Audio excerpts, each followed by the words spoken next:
So, dah baca dah berita ni? Menarik untuk kita ulas. PMX kata dalam berita ni, kedudukan Melayu, Islam dan Raja-Raja terpelihara di bawah kerajaan Madani.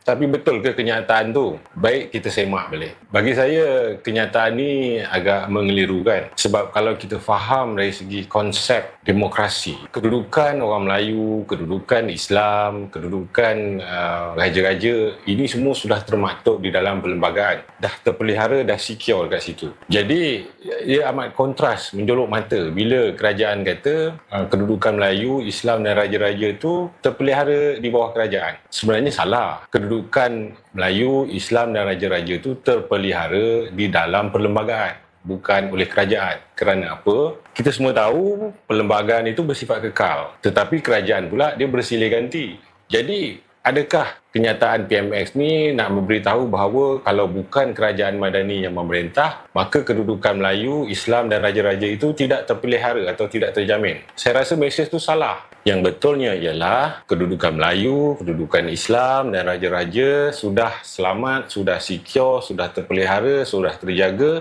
di dalam perlembagaan persekutuan. Itu yang tepat. So, itu pada pandangan saya lah. Saya tak tahu pandangan kawan-kawan bagaimana.